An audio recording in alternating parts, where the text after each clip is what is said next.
And all right, I think we're live. So I'm super excited to have you back on. How's things going? Yeah, I'm excited too. Thanks for having me. Things are good. It's a one of those really gray winter days here in DC, so things are going, and that feels like an accomplishment. Yeah, well, last time we were in my office in San Diego, so I think that was like what, a year or two ago. Wow, time flies. Probably, yeah. I'm going on. It's been almost a year and a half since I moved across the country. So, Oh my God, it's been a year and a half. So I guess that was like 2 years ago that we did the podcast. Oh yeah, my gosh. yeah. So it's good to be back.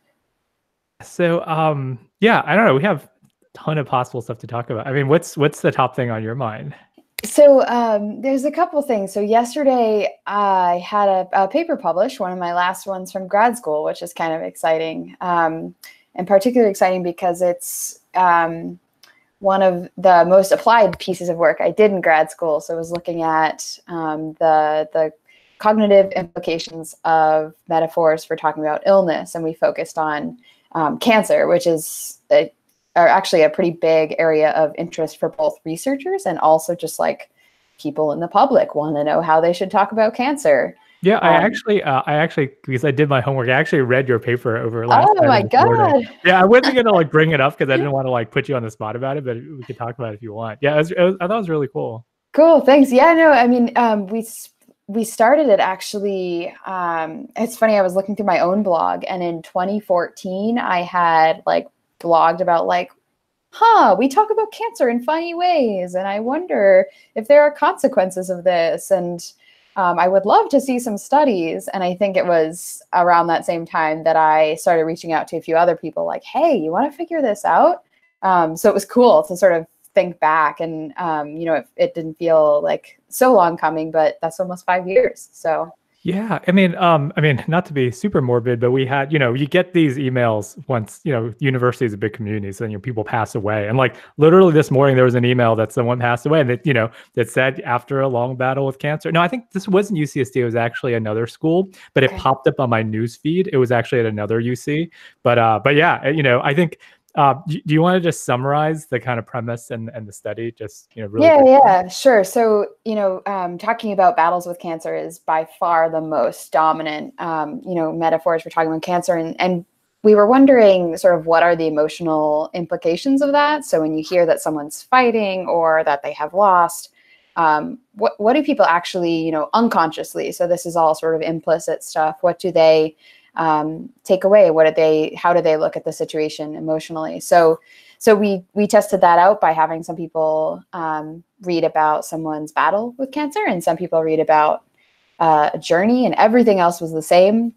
And we found that those who had read about the battle actually believed that this person was less likely to be able to make peace with their situation, and more likely to think that person would feel guilty that they personally didn't do enough if they didn't recover. So I mean, at first glance, it's kind of validating for many people who are anti-battle metaphor in illness, which is actually a pretty big camp. But I mean, I think we should also be careful not to assume that battles are terrible to talk about all the time for all people.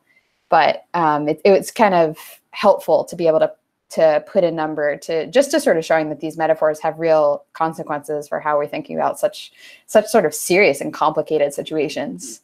Yeah, and it's like, even if, I mean, I think you mentioned somehow in the paper that like, even if the outcome, you could see the future and the outcome is either good or bad or whatever, it matters for, from the emotional perspective of whether you do your treatment, right? It could actually affect your treatment because whether you stay with the treatment or you seek out help or you have emotional support from your family versus, kind of giving up and such. And it's very somber, but I think it's an important thing because, like everyone will probably, have family members or friends or, themselves will face some kind of serious illness. I mean, it's sad to start the podcast on such a somber note, but it's true. It's something that affects everybody. It is. And I think, I mean, the one sort of thing that helps me a lot when, I would be spending hours and hours thinking about this data is that it's also can be really empowering to think about how different language works for different people, and to kind of keep the focus whenever people ask me like, oh, should we nix the battles? It's like, well, no, I think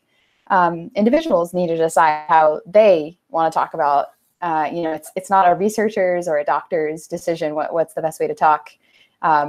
So yeah, I mean, I think it's a super important topic, but not one that's always the most fun to talk about. But I think helpful because sometimes we hide behind metaphors a little. They're sort of euphemisms, like yeah, it feels honorable maybe to talk about a battle or something, but it's important to remember that there's consequences to that as well.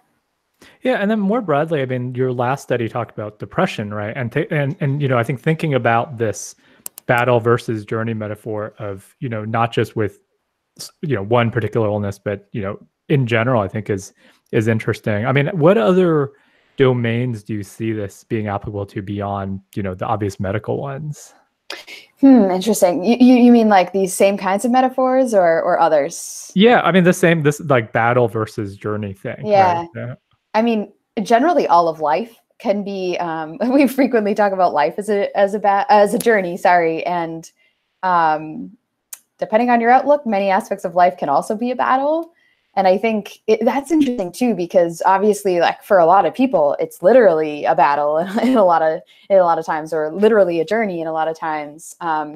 But I think that is another one, kind of like any sort of day, an individual day could be a battle or a journey. Your whole life, and the mindset you take about that, whether it's explicitly used in your language or just something you're sort of like thinking implicitly, that can have huge ramifications. Yeah, so the first thing I thought of more broadly, it's funny because I didn't know we were going to turn the topic to this, but now that we mentioned, is like one of the things I've been trying to. I was going to say I've been trying to fight against, but that's not very appropriate.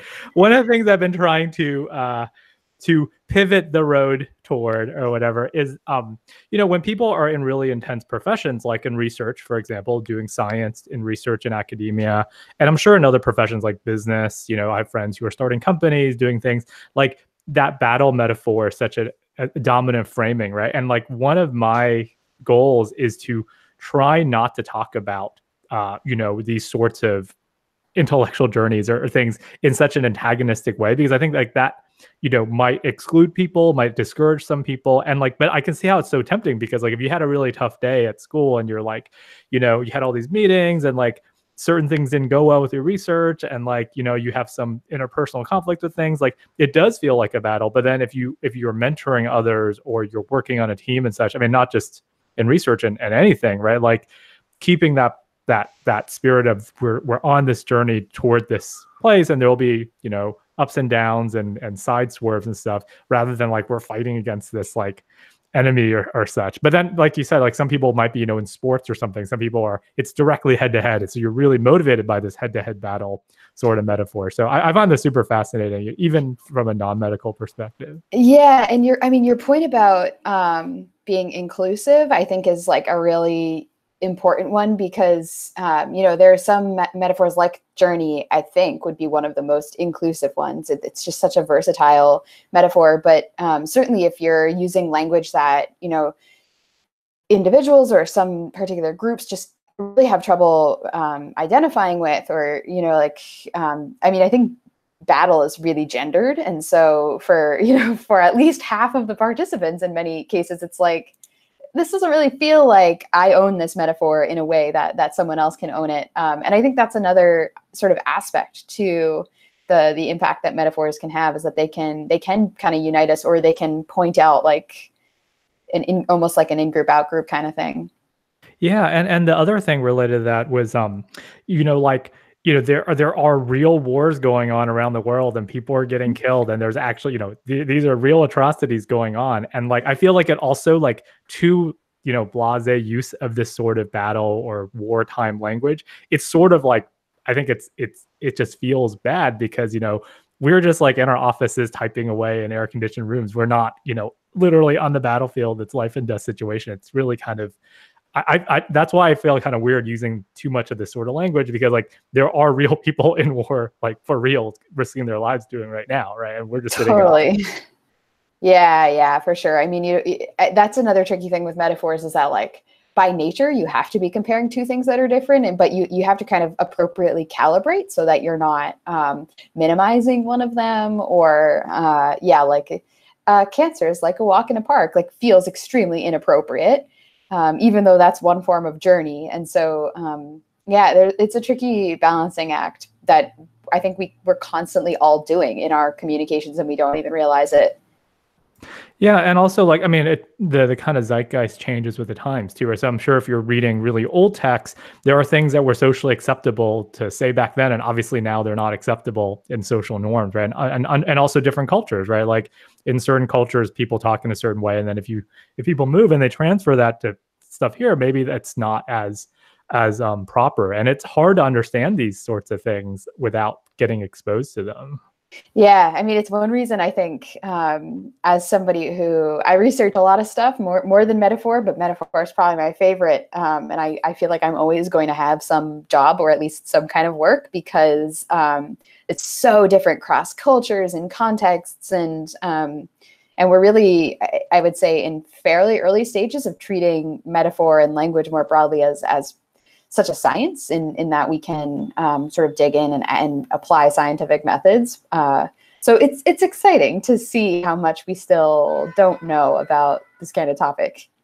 Yeah, and with these kinds of online experiments and reading comprehension experiments you can do, I mean, you could easily scale these up online. People from different countries can take them, different demographics and such. And I think that sort of stuff may not have been as easy to do in prior decades. And it seems like if people in your field are more open to this sort of computational and online experimentation and quantitative work, that could be really cool. I mean, like I found your paper super accessible. I don't I don't know other papers because you said it was one of the more applied ones. I don't know the more theoretical papers in the field, but I felt like papers like that seem really, grounded. You have to have some kind of knowledge of the statistics if you want to really get it. But I think even if you just have basic math literacy, you can kind of understand, okay, this bar is bigger than this bar. And then, the details will figure out. But like, then we can maybe transition talking about just general scientific communication with this sort of stuff, because it seems fairly accessible to an educated kind of public. Yeah, no, that's great to hear because that certainly was my goal. And I know my collaborators take that really seriously as well. And it's something that's been on my mind a lot lately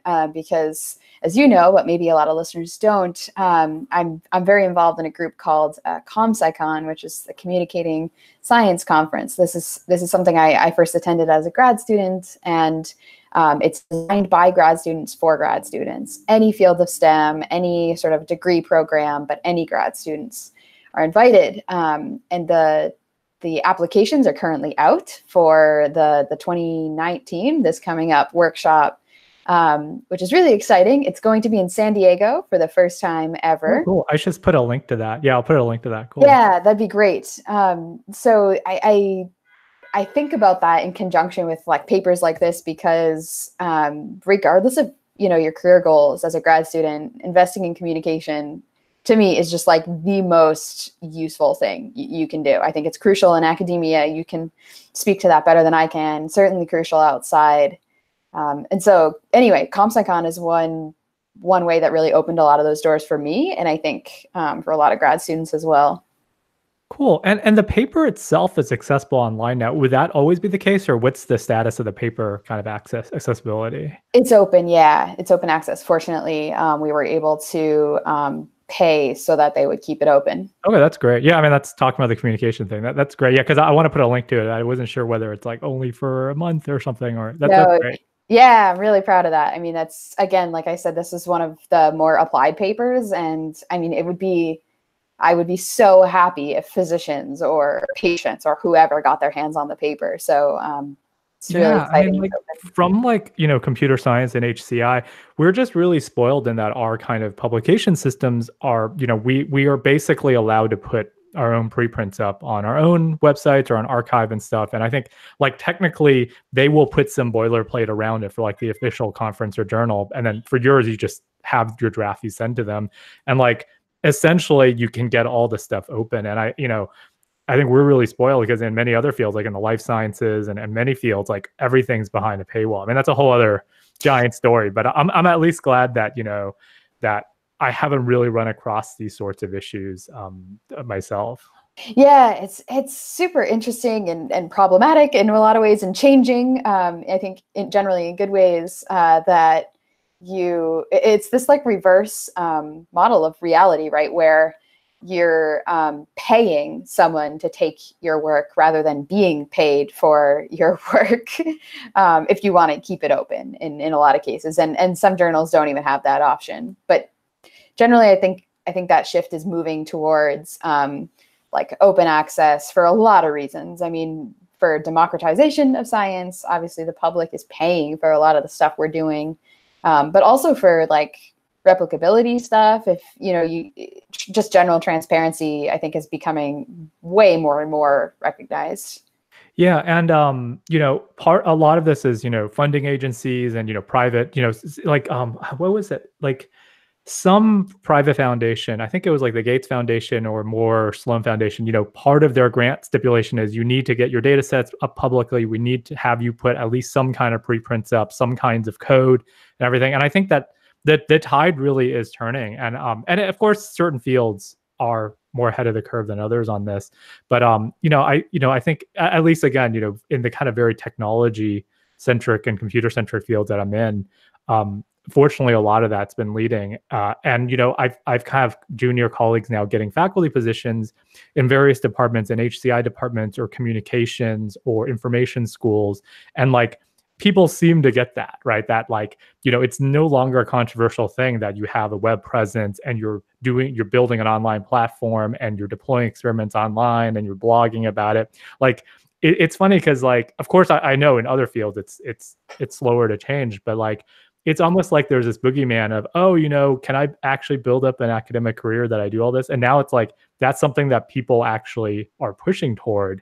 And, of course, change is slow, but I'm optimistic in that, the future isn't, it's not evenly divided, right? Some areas are more ahead than others, but I think everybody, people start to get it. And like, the thing I tell students is that, you're all going to be the future of the field. So like whatever you end up doing and leading, that will eventually just push forward because eventually we're all going to get more senior and be in positions and funding agencies and all that stuff. So people like you are leading the way. So you have a lot of responsibility. I hope so. I have to say though, the open access or closed access thing has been much more on my mind since I no longer work at a university. Where I have to now actually ask people for their papers in many cases. Or of course I still have some friends and, people who can get, but it's not the same as just like clicking and getting any paper I want anytime. And so that's really noticeable. Yeah, that's really interesting. So even where you work, they don't subscribe to all the places that you'd want? No, I mean, I think generally, we're a small think tank. We're like 20 something people. So we cannot pay fees. But yeah, I mean, I don't know in many cases outside of academia, who subscribes to these journals and who doesn't, but certainly we don't have access unless we can get a VPN or something. Yeah, and that's that's like a serious thing. But yeah, I mean, hoping to keep things on an optimistic note. Yeah. So, I mean, what other stuff have you been thinking about? Because I remember we talked in person when you visited last term, and I think, and we talked about a lot of stuff in my office. But like, now I'm absent-minded professor mode, so I just forget everything. You have an excuse. Yeah. So one thing I think a lot about, which we chatted briefly about, is like design thinking and applying that to the design of like non-tangible things. So whether it's like communications design or like, I don't know, even more broadly, like maybe like culture or social movement design or something like that. And it's something like I don't know of a lot of people doing it, but I think a lot of us maybe do some of it intuitively. Like we test out the ways we want to communicate something, we iterate on that, and we improve it next time. But I remember I had asked you, like, hey, do you know of anyone who's applying this same framework to communications or other, abstract concept designs? Yeah. One thing that just popped up in my head because there's all this election stuff going on and going to be, for 2020 and everything. And, now they're starting to be, bloggers online talking about designing campaign materials, right? Designing messaging and ads and like Facebook ads, Snapchat, Twitter, all, the advertising landscape for political ads is so different now that it's not just like, oh, take out a page in the newspaper, right? And like, and thinking about messaging and everything for that and how they iterate on it and how they, probably do A/B tests and everything. And I think that, obviously political campaigns have a lot of money behind them, and they're probably a big source of that. And then there's just companies. Advertising is, the first thing that comes to mind is just the advertising industry, Right. which has always been huge. Yeah, and to be completely honest, I don't know that much about conventional like marketing and advertising. I have my intuition is that it's a little different than the kinds of like rapid design stuff, but I don't know. And I don't know a lot of it that's happening for, non-commercial purposes. So political communications would be probably one of the best examples. Yeah, but you can also argue that's kind of commercial too, right? That's like a big money thing, and a lot of it. Yeah. Yeah, so it's kind of like, is your kind of design thinking for social good things, right? So like public health may be a thing, right? Like getting people to adopt healthier habits with billboards or with, Snapchat stories or however you reach people. And yeah, I'm sure there are these nonprofits or certain arms of places doing that, but it is tough because a lot of this stuff, both in data science and in design, right? These two really big hot fields now, it's so dominated by commercial interest because that's where the money is. And a lot of it just boils down to, I guess to simplify everything, it just boils down to advertising, right? Whether it's companies advertising, doing ads, online ads, or political campaigns is basically advertising. So like finding that, find that nugget that where people don't have these advertising based motives is pretty hard. And I guess like thinking in academia, I guess people don't do that as much because yeah, because even like imagine in universities, like all that branding, all the fundraising, everything, that's all advertising as well, right? They outsource to advertising firms and PR Right. firms to do all that. So yeah, that is kind of sad to think about. I actually don't know. Yeah, I mean, I found like pockets who seem to be doing the kind of like I'm especially interested in environmental communications lately, and there is kind of a growing buzz term conservation marketing, which is kind of a cool concept to think about applying these exact ideas to like getting people to, whether it's take a shorter shower or vote first, it can go anywhere from like super individual type actions to these big, large scale, like political things. Yeah. Yeah, I think there are probably HCI research groups that do this sort of, from a research perspective, thinking about, I think probably in like information schools or communications departments, I feel like there is a flavor of that sort of work of applying design thinking to messaging. And you can imagine this is very empirical, right? You can imagine running a lot of these online experiments like you've done, except instead of words, you run them with images, or you show people different kinds of images and messaging and get their reactions, and very similar sorts of methods. But I'm not super familiar with that work. But so how did you get interested in this kind of line? I mean, what motivated you to think about that even last year when we talked? Yeah. So I think that, to be completely honest, I mean, I had researched in grad school, if I had to describe in a sentence, it was how does language shape thought? And I was a teaching assistant for one of the design courses. And so it was actually through having to teach. Oh, which one? So you might know the name of it, but I know the number was 102, not A, I think C, the one where they like actually make stuff.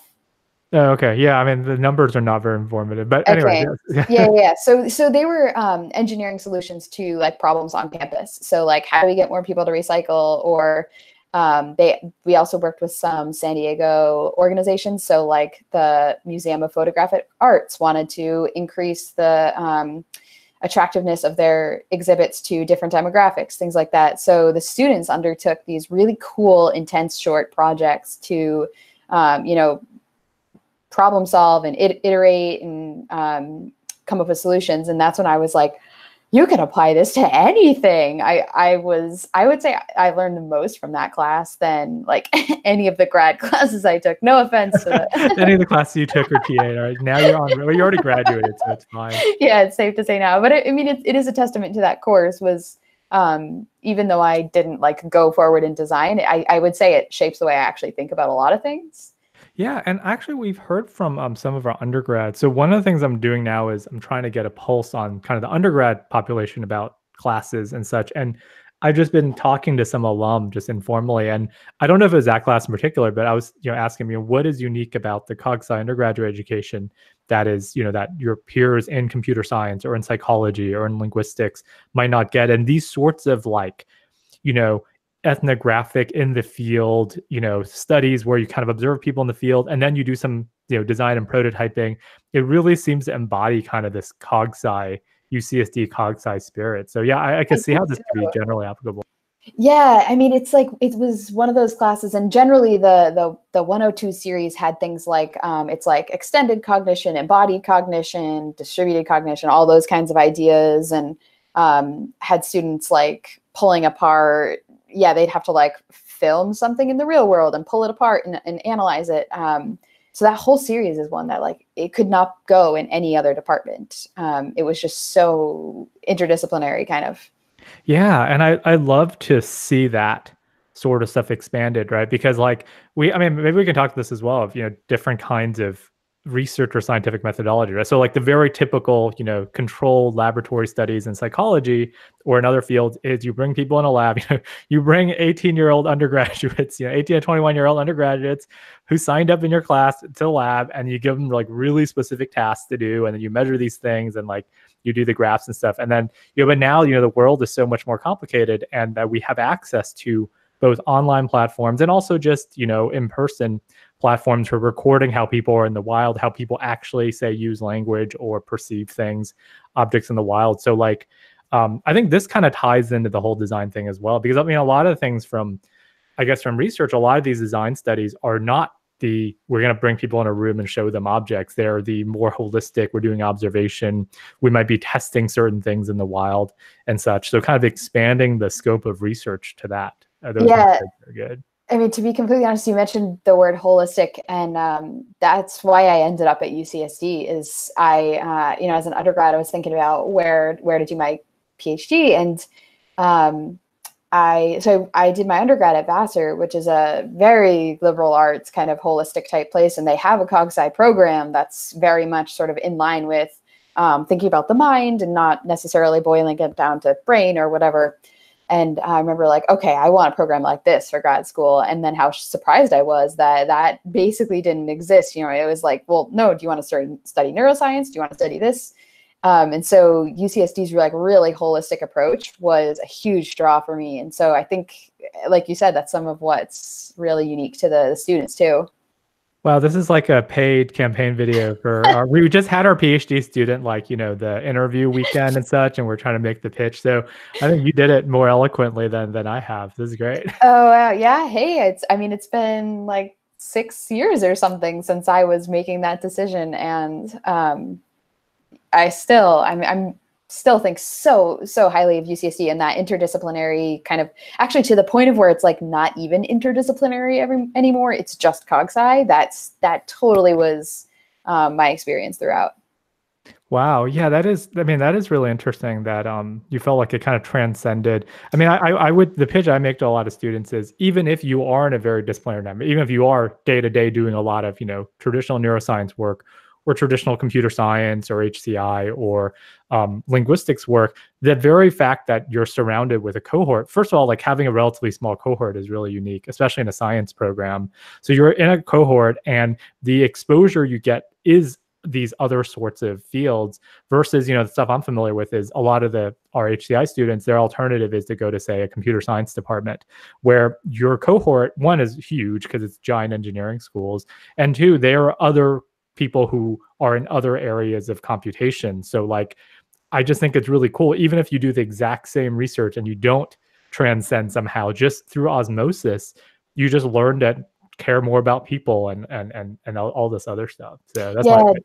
no, totally. I mean, everyone talks about how when you get a PhD, depth is like the thing you have to do. And certainly I agree with that. And that's what happened at UCSD. But the fact that, yeah, you're going to these talks and you're just seeing stuff around and then taking courses in some cases, it gets you to think about that real drill deep part from like totally different angles that I think it serves people really well, not just in their research and in their PhD, but hopefully in like broadening for beyond your PhD. Again, whether you're staying in academia or not, you're able to think about issues from lots of different angles.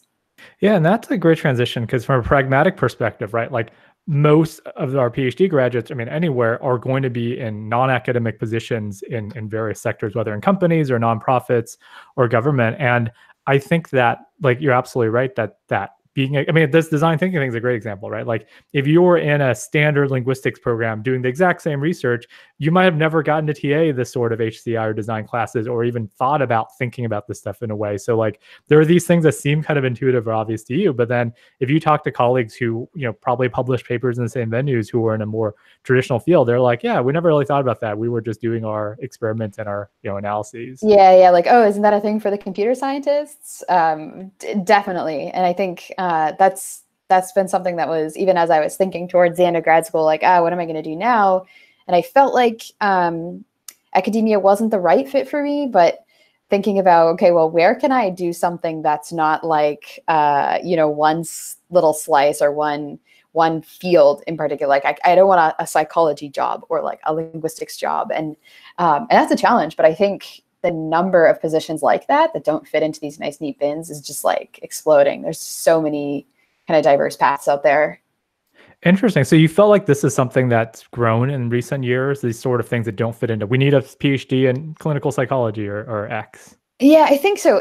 Or it could just be that the visibility has grown. I think particularly related to PhDs, and there's a much greater acceptance of the fact that PhDs need to go other places and in many cases want to go other places. And so I experienced I came across a number of resources, and I felt like as I continued through my PhD, those increased more versatile PhD is one of them. I don't know if you've heard of it. A lot of universities subscribe to it. What is that? Is that a newsletter or what, or website? It's a website, and it's got maybe there is like a newsletter or a blog component to it, but it also has like job postings. I think it has like meetups and stuff. It's a fairly diverse platform. And yeah, I know UCSD and a lot of other schools themselves pay for access for their students.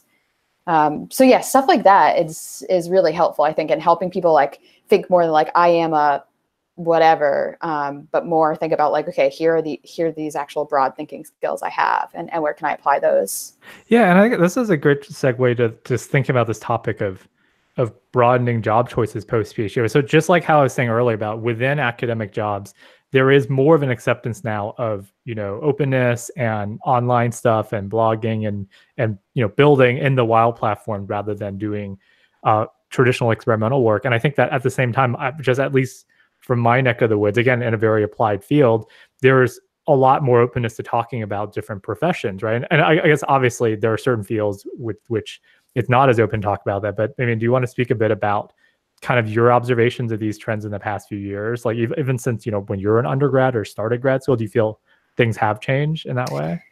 Yeah, I mean, I think that's a great question. And it's hard for me to speak to. I think I mean, personally, I felt like both. I definitely felt some pressure that some people felt let down, that I decided this wasn't the right path for me. Or like, how would I say, like, are you sure you want to do this? That kind of nervousness. But at the same time, nobody was actually upset. And as long as you can sort of say, I want to do this kind of thing because X, I think a lot of people were encouraging. And the other thing that one thing I have noticed is that a lot of faculty are recognizing that they themselves don't have the experience in most cases to advise on looking beyond academia for career options, but are being as proactive as possible in connecting grad students with other people who have, and that kind of thing, which I think is a really important trend, because I mean, it's the nature of academia. Like the people who are in it, they know about being in it. And so finding those outlets to connect with people who have gone the sort of less visible, but actually more popular paths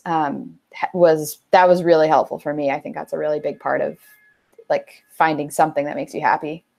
Yeah, and like it's, people always talk about this, alternative career path or alternative academic jobs, but it's like you said, that's like by population, that's not the alternative, that's the Yeah. mainstream, right?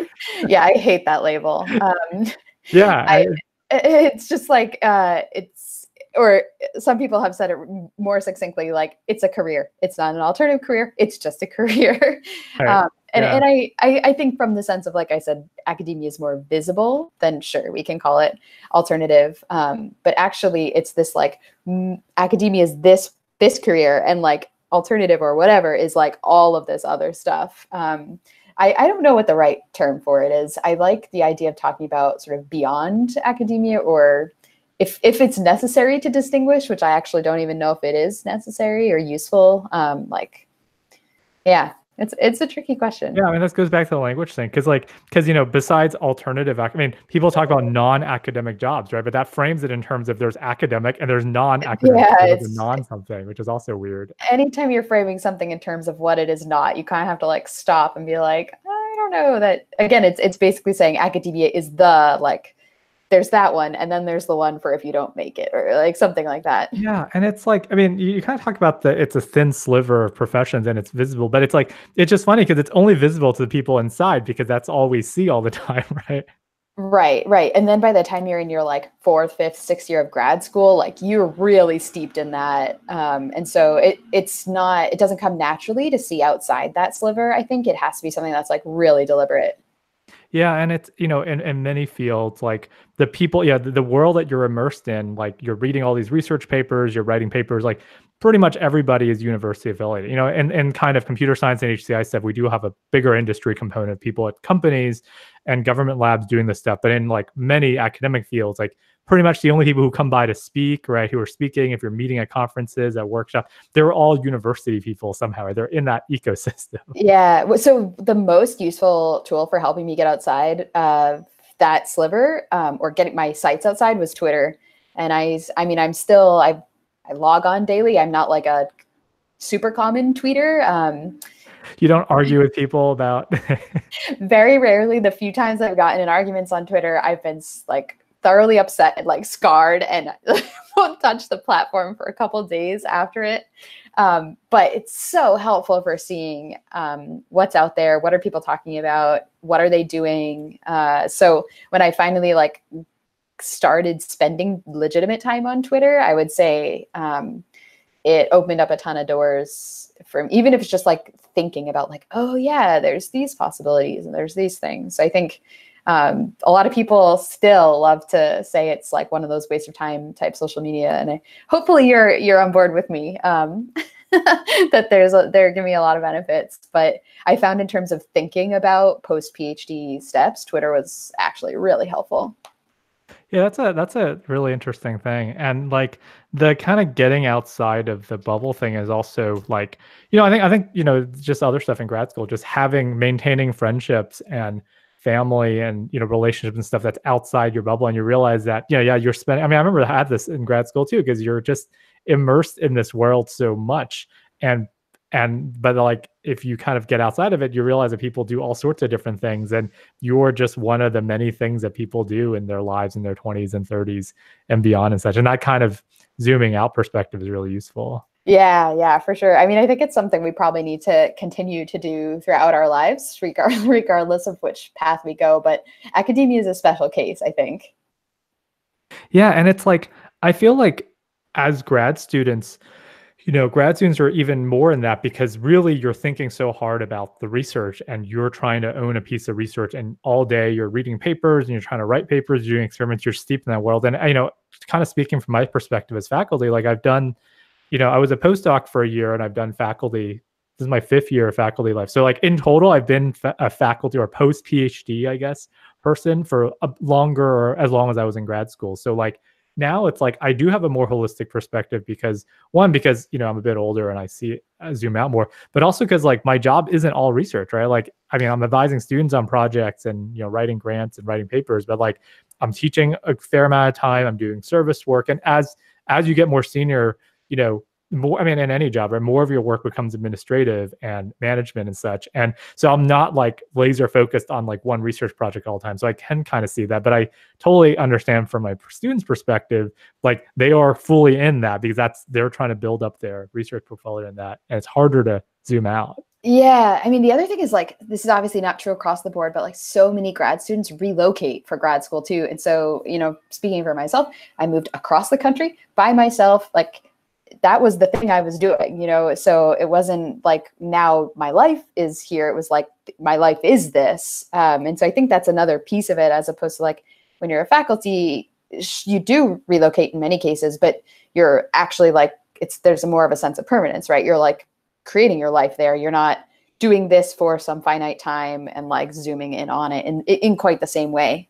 Yeah, that's a really good point. I never thought about that much, but it is true that you are, you're treating it as a, you know, as a place where, you might just move for a few years. And it's interesting to think about that because like there are people who go move for master's programs for 2 or 3 years, even med school for 4 years. But it's just the fact that the grad school things, 5, 6, 7, it just feels like longer than anything else, right? So it's like you're in a certain place that's kind of foreign oftentimes, and it's like such a long period of time too. So that Yeah. makes it really tough. Temporary, but still lengthy in a lot of cases. Yeah. And I mean, I think I hear so many people talk about the marathon of grad school. And I think that's part of it. It's like, this is not forever, but it's still pretty long. Yeah, and again, I had it fortunate because we had family and family because I was in the Bay Area, so like many basically after college, most of my friends in the tech industry moved to San Francisco and the Bay Area for work, and then my family is all from California and stuff, so like I didn't have that culture shock. So for example, like my mother, moved internationally, right? She was born and raised in China, and she came to SUNY Albany in upstate, snowy upstate New York for grad school for 5 years. And it was really tough because she was in the country by herself. She rarely flew home, like many international students. She rarely flew home because back then they didn't have money to. So she would spend holidays with the other international students, on campus and such. So that was like much more of I can imagine that was much more of a, emotionally trying experience. Totally, like a whole life transplant for this like academic endeavor. Yeah, and for her, like she had a kid too, right? So I was actually raised in China with my extended family. So like she actually it was a big. So it's funny because she actually meant to just go for a master's because they're like, oh, you can come for like, we'll give you a scholarship for 2 years and just come for like a master's thing, and you can go back to China and teach or do whatever back in China because then you have this advanced degree in the U.S. And back in the 80s, that was like really rare. So you could like be a professor in China and like teach because you have some graduate degree in the U.S. Then she came for 2 years, and then she decided to just stay for a few more because she actually really got into research. So and then the story kind of left from there. But yeah, it was originally intended to be this really short-term thing. So like, for her, it was this wild time. That is fascinating. Wow. That's neat. So did she stuck with research from then on out? Yeah. So she's a professor at UCLA. So she's been a professor there for 25 years or so. Yeah. So she's like a career academic. Yeah. Cool. That's really interesting though. Yeah, it's funny because like growing up, I didn't really have like academic ambitions in any way. I mean, I was just like, oh, like it would be good to do a PhD, and I was in such an applied field in computer science that many people do PhDs and they go on to all sorts of stuff. So like again, I had it good in the sense of we didn't have to wrestle with a lot of these existential issues about grad school because especially if you're in school in the Bay Area, there's a lot of industry jobs and people intern and everything, and it's so much more fluid. But just kind of learning from people in different majors and thinking about how can we make that, how can we make the whole experience better in general, right? Is something that I think about a lot. Yeah, interesting. So I know we're like kind of pushing time, but I have one question about how'd you end up in academia? All right, let's do. Oh yeah, you're asking me. Yeah, that's worth another book, all right? That's a teaser. Yeah, we have like a good 10, 12 minutes. Okay. It was a lot of circumstances. So basically, the short story was that when I graduated, I went to Google right away to work on some online education stuff, and it was a really good fit.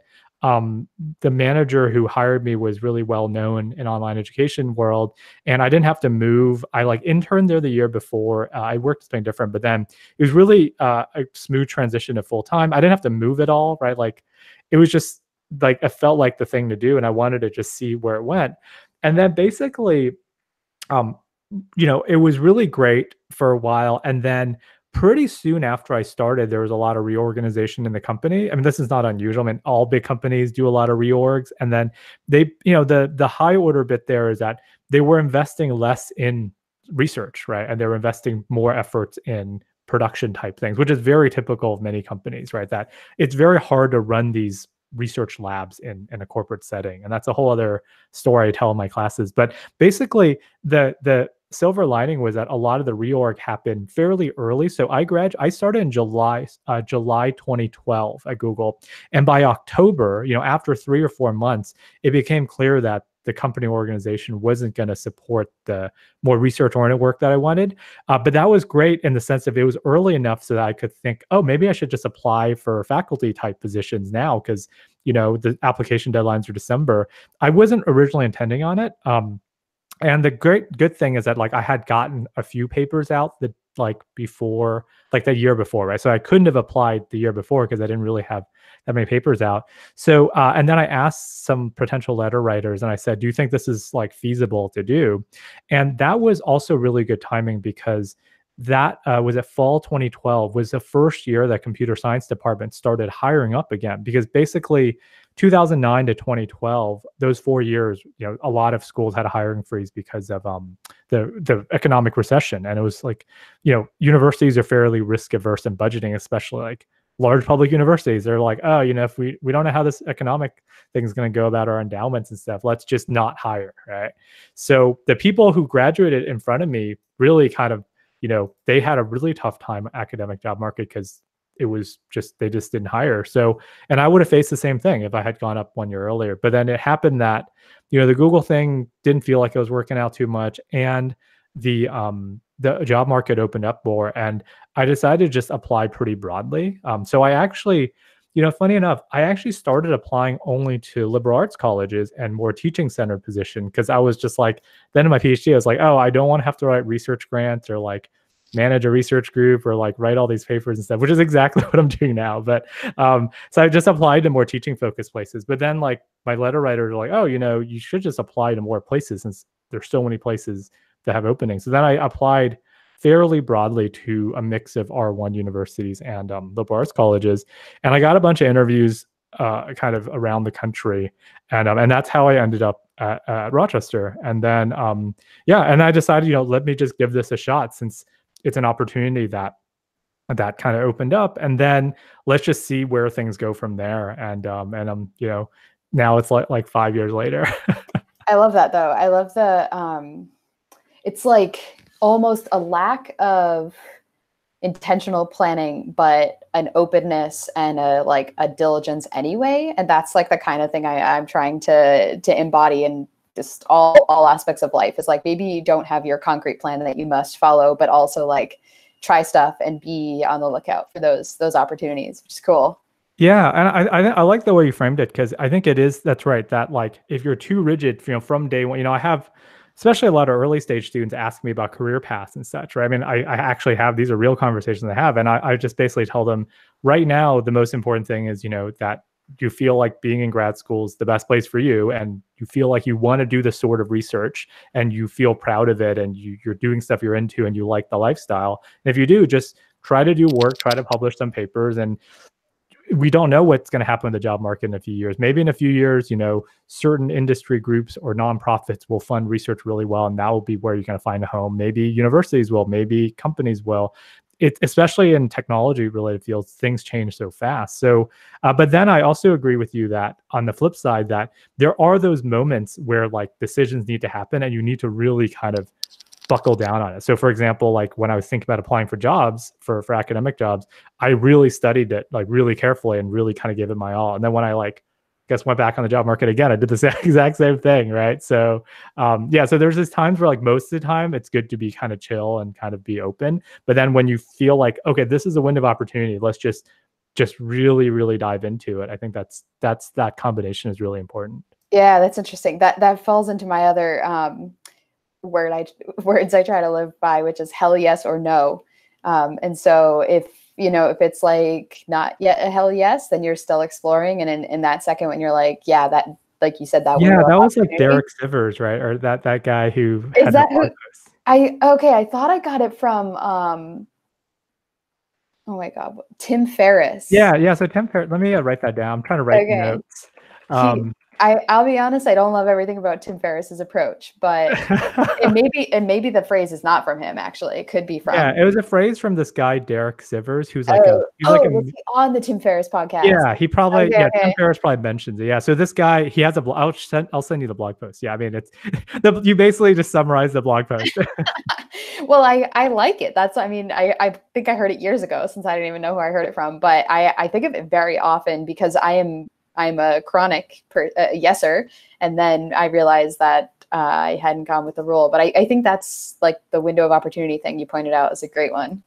Yeah, and there's yeah, so this guy was an entrepreneur and he kind of coined this phrase. And there's this other book, I'll link to it on the show notes, and it's called Essentialism. And it's this book about I got this from someone else's podcast.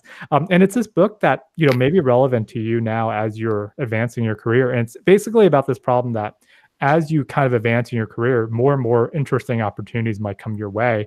And you can't take all of them, right? Because you just spread yourself too thin. So how do you focus in on what's essential for your own personal growth or career growth? But then again, like it's awkward to say no to people, or like it's awkward to, you have FOMO and fear of missing out and stuff. So it's a book that kind of, it gives ideas for, this hell yes or no thing is part of the book, right? So it gives these ideas for thinking about how to make these decisions. And I find this useful at my stage because I am, getting to like a mid-level, more and more stuff is coming my way than I can feasibly do. But then again, I also have responsibilities and obligations. And one of the things about we have a few more minutes. I mean, one of the things about like the saying no to things that I think about is that like that's sort of it sounds easy in practice, right? Oh, you just say no to things that are essential. But like one of the things I realize is that as I get more senior, you have responsibilities to other people, right? So a classic example is like if your student or other junior colleagues need you to write a recommendation letter for a job,